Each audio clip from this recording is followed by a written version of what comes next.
मैं आपको एक कहानी कहने आया हूं और आप लोग जानते हैं कि मैं कहानियां बहुत अच्छी कहता हूं। कहानी कहना ये मेरा शौक रहा बचपन से।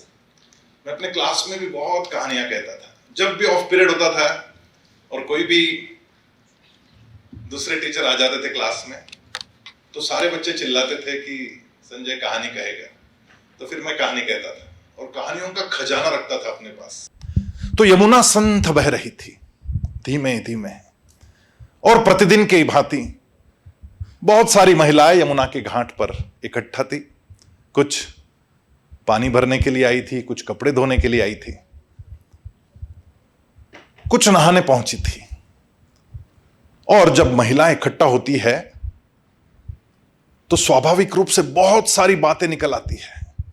उसके घर में क्या हुआ, उसके यहां क्या चल रहा है, किसके यहां कौन मेहमान आए, किसके यहां से कौन बाहर गांव चला गया, ऐसी बहुत सारी बातें वहां होती रही।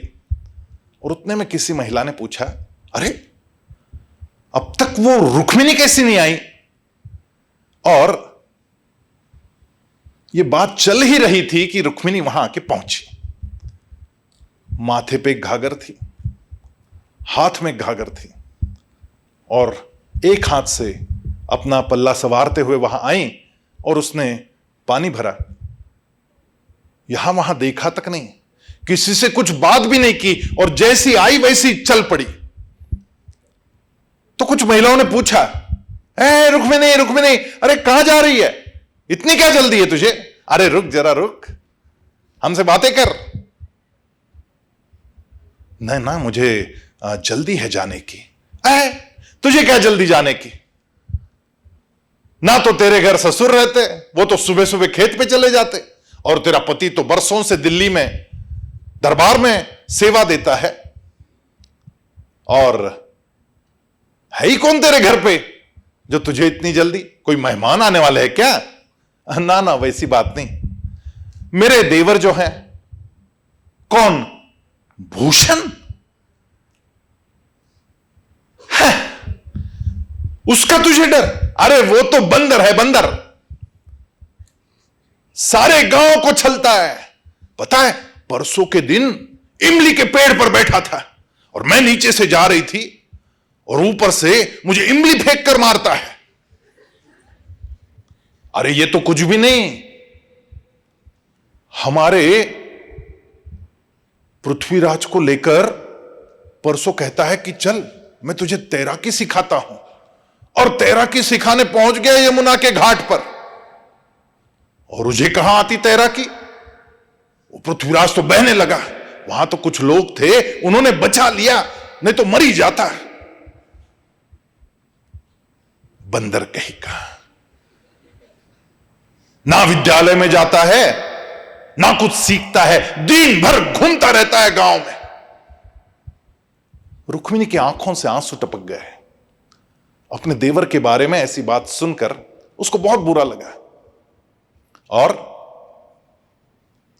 जब लौट रही थी तो उसको वो दिन याद आया जब रुक्मिणी की सांस अंतिम सांस से गिन रही थी, और उस समय इस छोटे से भूषण का हाथ रुक्मिणी के हाथ में थमाकर आंखों में करुणा के भाव से बोली, रुक्मिणी अब इसको ही अपना बेटा समझना, मैं तो जा रही हूं। और उसने आंखें मिट ली और तब से रुक्मिणी ही भूषण को बड़ा कर रही थी, मां के भांति प्रेम दे रही थी, लेकिन आज तक कभी डांटा नहीं, आज तक कुछ बोला नहीं। और इसीलिए ये जो भूषण है ये गलत राह पर चल पड़ा है, ना विद्यालय जाता है, ना कुछ सीखता है। आज इसको ठीक करना पड़ेगा। कभी तो डांट लगानी ही पड़ती है बच्चों को, आज इसको डांट के रहेंगे। बस ऐसा सोचते सोचते वो घर पहुंची। उसने रसोई बनाई और प्रतीक्षा करने लगी कि अभी आएगा, अभी आएगा। लेकिन दिन ढलने को आया, फिर भी भूषण लौटा नहीं। और जब सूर्यास्त होना था तब गंदे कपड़े, धूल से सना हुआ, दौड़ता हुआ घर में आया और आते ही चिल्लाने लगा, भाभी भाभी जल्दी खाना परोसो, मुझे बहुत भूख लगी है, बहुत भूख लगी है। हाँ हाँ परोसती हूं, हाथ पांव धो लो तब। ना ना मुझे तुरंत खाना चाहिए, मुझे बहुत भूख लगी है, मैं हाथ पांव बाद में धो लूंगा। अरे ऐसे कैसे, बाहर से आए हो गंदे पांव लेकर, बिना पांव हाथ धोए कैसे खाना खा सकते? मैं थाली परोस रही हूं तब तक हाथ पांव धोआओ। हाँ मैं हाथ धो लूंगा लेकिन पांव में बाद में धोऊंगा। और हाथ धोकर भूषण आकर थाली पर बैठा। रुक्मिणी ने थाली परोसी और इसने खाना आरंभ किया और पहला गस्सा खाया और उसको पता चला कि सब्जी में नमक नहीं है। उसने तुरंत बोला, भाभी नमक दीजिए, नमक, सब्जी में नमक नहीं है। हाँ हाँ लाती हूं, ऐसा कह के वो अंदर गई। और उतनी ही देर में कोई पड़ोसन कुछ मांगने वहां पहुंची और उसको वो चीज देते देते रुक्मिणी को थोड़ा समय लग गया। फिर से बाहर से आवाज आई, भाभी भाभी नमक चाहिए, नमक, मेरा खाना रुक गया है, मुझे बहुत भूख लगी है, जल्दी लाओ। हाँ हाँ ला रही हूं। और जब तक उस पड़ोसन को विदा करे तब तक और समय हो गया। फिर से बाहर से आवाज आई, भाभी जल्दी जल्दी लाओ नमक, मेरा खाना रुक गया है, मुझे नमक चाहिए, मेरा खाना रुक गया है। हां हां ला रही हूं। नमक मांगते हो, नमक, इतने बड़े हो गए हो, क्या नमक कमाने की अकल आई है तुम में? करते धरते कुछ नहीं और नमक मांगते हो ऊंची आवाज में मुझसे। लो खाओ नमक। ऐसा कह के उसने वो नमक थाली में परोसा। भाभी ये क्या बात कर रही है? हां हां जो सही है वो ही बोल रही हूं। कुछ कमाने की अक्कल नहीं, कुछ काम धाम करते नहीं और ना ही कुछ सीखते हो। बस दिन भर खाना और खेलना, दूसरा आता ही क्या है तुम्हें? खाओ नमक खाओ। जब ये बात कही भाभी ने तो भूषण भरी थाली से उठ गया और उसने अपने हाथ झटके, चावल के 4 दाने उधर उधर बिखरे और भूषण चला गया बिना खाना खाए। जाएगा कहां? आएगा, भूख लगी है, आएगा थोड़ी देर में। ऐसा कह के रुक्मिणी प्रतीक्षा करती रही लेकिन भूषण नहीं आया। तब तक भूषण के ससुर रत्नाकर पंडित खेत का काम पूरा करके घर पे आके पहुंचे और उन्होंने देखा थाली भरी हुई है, भूषण घर में नहीं है। तो उन्होंने पूछा, रुक्मिणी भूषण ने भोजन नहीं किया? जी नहीं। कहां चला गया? ससुर जी आज मैंने भूषण को थोड़ा डांटा, कुछ नहीं करता है और इसलिए थोड़ी डांट लगाई। उससे गुस्सा होकर वो चले गए और पता नहीं इतनी देर हो गई, अब तक तो लौट जाना चाहिए था लेकिन अब तक आए नहीं। अब मुझे चिंता होने लग गई है। हां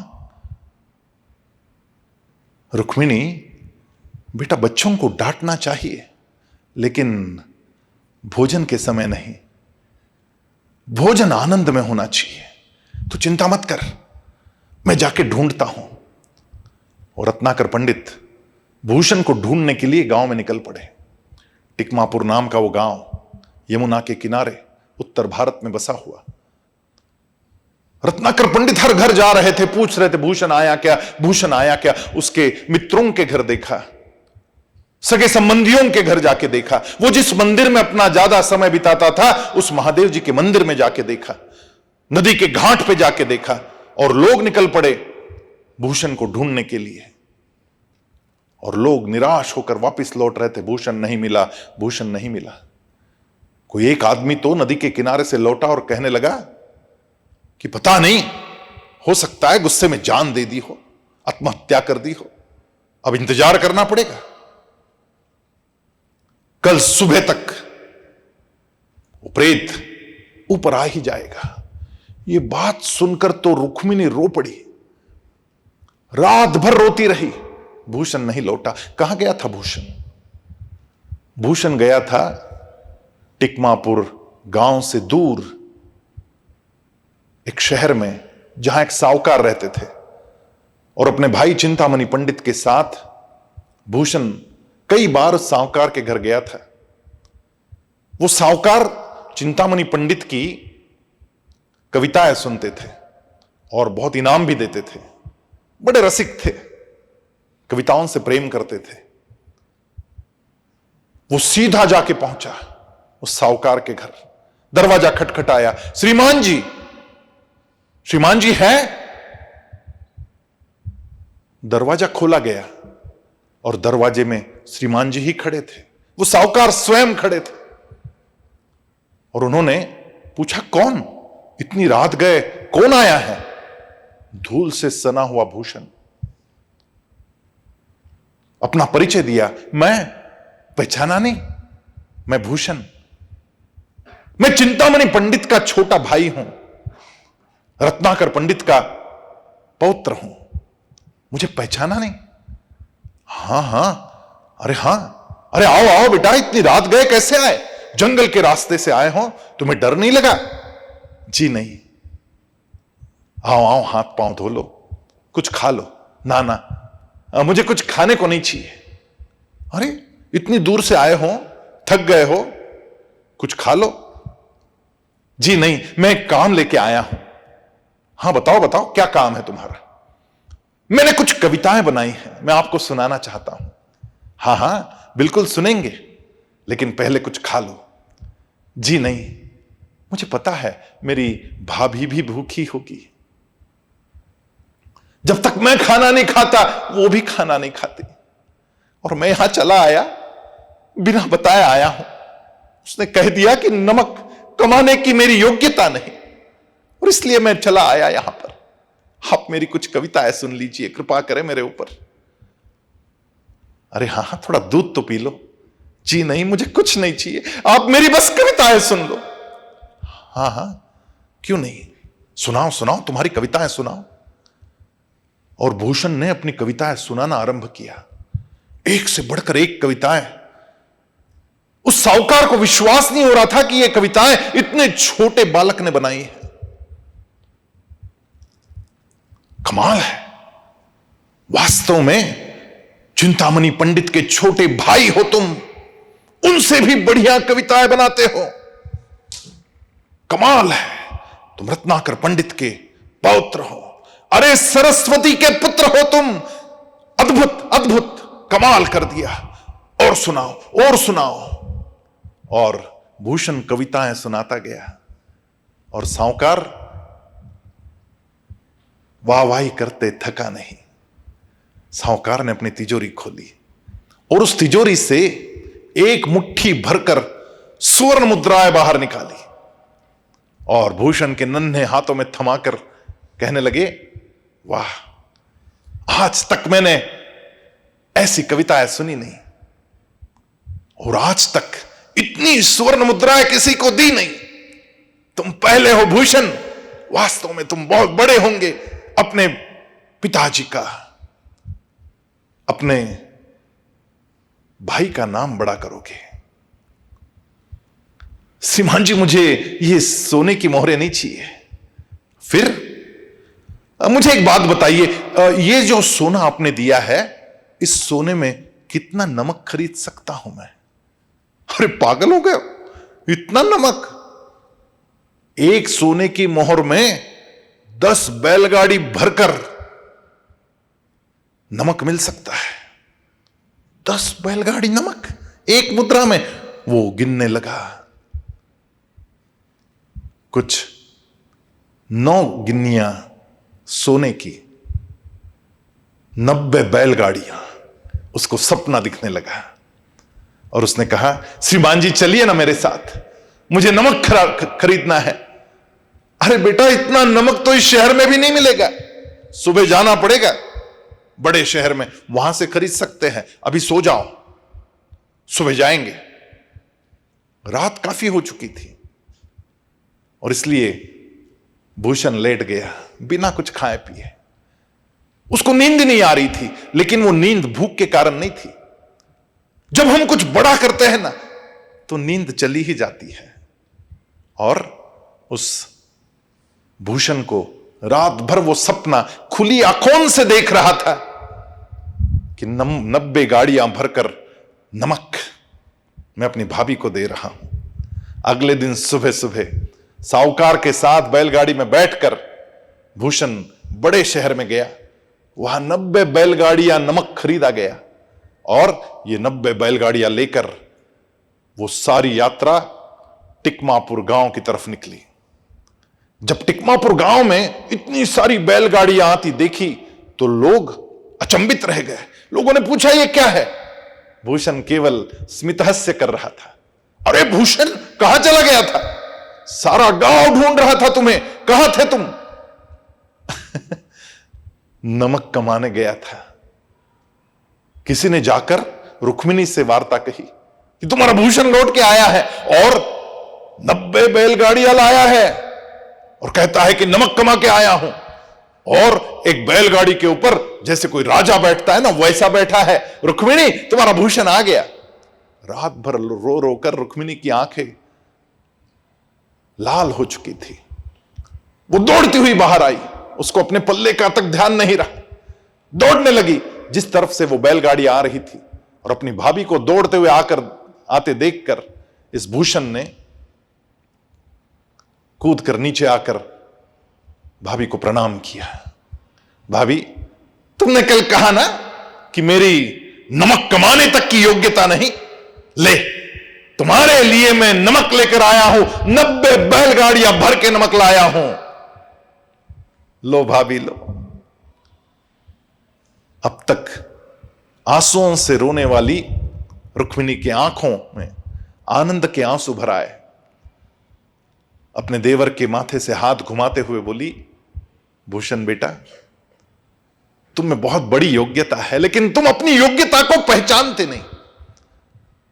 बस वो चिंगारी जलाओ, मैं पढ़ाऊंगी तुम्हें। जितना मुझे आता है मैं पढ़ाऊंगी। जब आपके भाई आएंगे उनसे पढ़ना, काव्य शास्त्र पढ़ना, व्याकरण शास्त्र पढ़ना, अलग अलग भाषाओं पर अपना प्रभुत्व सिद्ध करना। और उस दिन से वाकई में भूषण बदल गया और भूषण ने मन लगाकर पढ़ना आरंभ किया। भूषण अब 18 वर्ष का हो गया था और भूषण ने कहा, भाभी, मैं सुन रहा हूं कि वहां दूर महाराष्ट्र में एक राजा जिसका नाम है शिवाजी, वो स्वराज्य की स्थापना कर रहा है। मैं चाहता हूं कि मैं वहां जाऊं, उस राजा को देखूं, कुछ कविताएं बनाऊं।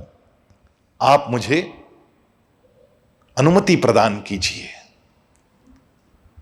हां हां, जरूर जाओ, लेकिन जब लौटोगे तब 2 अलंकार लेकर आना मेरे लिए। 2 अलंकार? गहने चाहिए तुम्हें? कौन से गहने लाऊं? गले का हार लाऊं या कान में कर्णफुल लाऊं? हाथ के लिए चूड़ियां लाऊं या पांव के लिए पायल ले आऊं? बताओ मुझे। अरे वो अलंकार नहीं चाहिए, मुझे 2 काव्य अलंकार चाहिए। 2 ग्रंथ कविताओं के, जो एक सरस्वती के गले में और एक गणपति के गले में शोभायमान हो, ऐसे 2 काव्य ग्रंथ ले आना, काव्य अलंकार। आप आशीर्वाद दीजिए भाभी मुझे, मैं जरूर प्रयास करूंगा। और फिर भूषण घर से निकला, आ पहुंचा रायगढ़ पर। किल्लेदार ने रोका, कौन तुम, कहां से आए हो? मैं यमुना के किनारे से आया हूं, उत्तर भारत से। क्यों आए हो? मैं आपके राजा को देखने आया हूं। देखने आए हो? क्यों देखना है तुम्हें? मैं एक नन्हा सा कवि हूं। मैं कुछ कविताएं करना चाहता हूं, उनको कुछ कविताएं सुनाना चाहता हूं। क्या मुझे उनके दर्शन हो पाएंगे? हां हां, क्यों नहीं। आप यहां रुक जाइए, जगदीश्वर के मंदिर के पास में अभी महाराज दर्शन के लिए आएंगे, जब उनकी पालकी आएगी और पालकी से उतरेंगे तब तुम्हें उनके दर्शन हो सकते हैं। भूषण वहां खड़ा हो गया। यथा समय वहां पर पालकियां पहुंची। शिवाजी महाराज पालकी से नीचे उतरे, मंदिर में गए, घंटानाद किया, तीर्थ प्राशन किया, प्रदक्षिणा की और प्रणाम करके बाहर आए और उनकी नजर पड़ी इस नए मेहमान पर। उन्होंने पूछा, किल्लेदार, ये नए मेहमान कौन है? मैं बताने ही वाला था महाराज, ये बहुत दूर से आए हैं, उत्तर भारत से, यमुना के किनारे से, टिकमापुर नाम के गांव से। भूषण नाम है इनका और ये कवि है, आपके दर्शन के लिए आए हैं इतनी दूर से। अच्छा, बुलाइए उनको पास। भूषण को पास बुलाया गया। शिवाजी महाराज ने पूछा, आपकी तारीफ, आपका परिचय? मैं एक नन्हा सा कवि हूं भूषण, मैं कुछ कविताएं सुनाना चाहता हूं। अवश्य अवश्य किल्लेदार,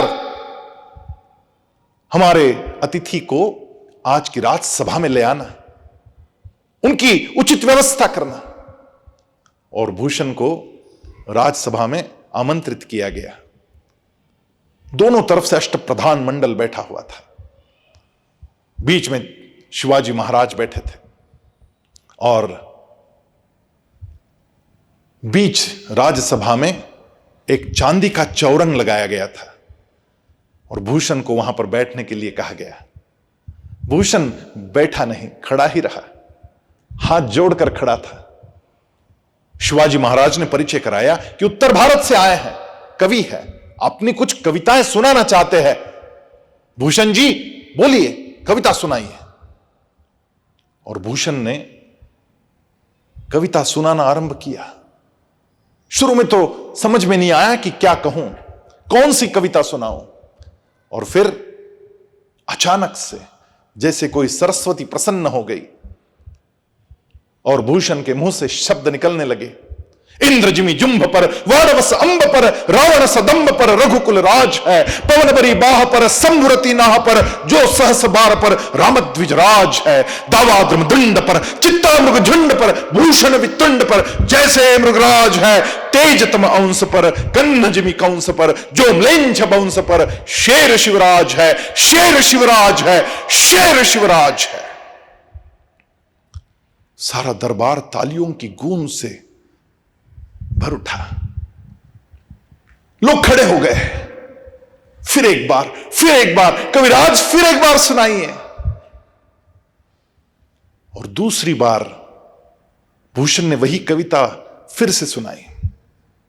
जैसे जुंभ राक्षस के ऊपर इंद्र प्रहार करते हैं, इंद्रजिमी जुंभ पर, वाड़वस अंब पर, रावण सदंब पर रघुकुल राज है। जैसे राम रघुकुल राज रावण के ऊपर प्रहार करते हैं, वैसे पवन बरी बाह पर, संभुरति नाह पर, जो सहसवार पर रामद्विज राज है। दावाद्रम दंड पर, चित्ता मृग झुंड पर, हरणों के झुंड पर जैसे चित्ता प्रहार करता है। तेजतम अंश पर, जैसे अंधेरे पर सूर्य की किरणें वो तेज प्रहार करते हैं।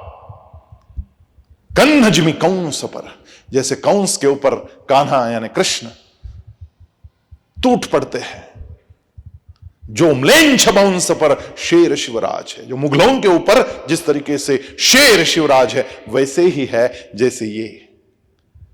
बार बार बार बार वो कविता दोबारा से सुनाई गई। एक बार नहीं, दो बार नहीं, 8 बार वही कविता बार बार सुनाने का अवसर भूषण को प्राप्त हुआ। और भूषण ने कई कविताएं लिखी। का पहला ग्रंथ शिवराज भूषण नाम का सिद्ध हो गया। फिर दूसरा ग्रंथ लिखने के लिए एक दिन ऐसा हुआ कि शिवाजी महाराज किसी युद्ध के लिए निकल रहे थे। चतुरंग सेना साथ में थी और उस चतुरंग सेना को देखकर भूषण लिखने लगा। और एक बहुत सुंदर कविता, साजी चतुरंग बीर रंग मितु रंग चढ़ी सरज शिवाजी जंग जीत न चलत है भूषण भनत नद बहदन पारन के नदी नद मद गई रण के रणत है ऐल खैल पैल भैल खलक में गैल गैल गजद की ठैल भैल सैल उसलत है तरसु तरंगी दूरी धड़ में लगत जीमी तर पर पार पार वार्य होलत है वार्य होलत है वार्य होलत है। दूसरा ग्रंथ शिवा बावरी नाम का भी सिद्ध हुआ और शिवाजी महाराज के राज्याभिषेक के दिन रायगढ़ पर जो उत्सव हुआ उस उत्सव में ये दोनों ग्रंथ भूषण ने छत्रपति शिवाजी महाराज को अर्पण किए। छत्रपति शिवाजी महाराज ने भी बहुत बड़ा सम्मान किया, हाथी का मान दिया। हाथी का मान यानी अब जब भी भूषण कहीं जाए तो हाथी पर बैठकर अंबारी में बैठकर जाए। कई पारितोषिक दिए गए और भूषण ने अनुज्ञा ली कि मैं कुछ दिन अपने घर जाकर आना चाहता हूं, अपनी भाभी से मिलकर आना चाहता हूं। शिवाजी महाराज ने कहा जल्दी लौटना और भूषण हाथी पर बैठकर अपने टिकमापुर गांव में आया। साथ में कई सैनिक चल रहे थे, हाथ में बड़े बड़े इनामों के थाल थे। ये सारे पारितोषिक भाभी के लिए लाए थे और अंबारी में हाथी पर अपने हाथ में सोने के थाल में 2 ग्रंथ थे, शिवराज भूषण शिवा बावरी। ये 2 ग्रंथ लेकर जब भूषण उस गांव में पहुंचा तो सारा गांव इकट्ठा हो गया कि ये कौन राजा आया और लोग एक दूसरे में बातें करने लगे, अरे दिखता तो अपने भूषण जैसा है, ये भूषण राजा कब से हो गया। और किसी ने जाकर फिर रुक्मिणी को खबर दी कि भूषण आया है, राजा बनकर आया है, हाथी पर बैठकर आया है। और भूषण वहां पर पहुंच ही रहा था कि रुक्मिणी दौड़ी दौड़ी बाहर आई, देखती रह गई कि अपने देवर को हाथी पर अंबारी में बैठा हुआ, हाथ में सोने का थाल लेकर। और जैसे ही भूषण ने अपनी भाभी को देखा उसने माहुत को आज्ञा की हाथी नीचे बैठाओ। हाथी नीचे बैठा, भूषण उतरकर नीचे आया और भूषण ने ये सोने का थाल भाभी के हाथ में दिया और भाभी से कहने लगा, भाभी तुमने कहा था ना कि 2 काव्यालंकार चाहिए, ये 2 काव्यालंकार तुम्हारे लिए बने हैं। और जो वस्त्र था वो मखमली वस्त्र दूर करके वो दोनों पुस्तकें भाभी के हाथ में थमाई। भाभी की आंखों से आनंद के आंसू बह रहे थे। जो गांव भूषण को कभी बंदर कहता था वो गांव आज भूषण को कवि भूषण कह रहा था, कविराज भूषण कह रहा था। वो कविराज भूषण इतिहास में अमर हो गया, उसकी पुस्तकें, उसकी कविताएं इतिहास में अमर हो गई। एक छोटा सा नन्हा सा बालक जो कभी अपनी क्षमताओं को नहीं पहचानता था, उसने अपनी क्षमताएं उस एक दिन घटी घटना के कारण पहचान ली। और जो गांव इस भूषण को दूषण देता था, जो गांव इस भूषण को भली बुरी सुनाता था, वही गांव आज भूषण को माथे पर लेकर चलने लगा, कंधे पर लेकर चलने लगा, कविराज भूषण कहने लगा। ऐसे कविराज भूषण की यह कहानी आपके दिल में जानी चाहिए।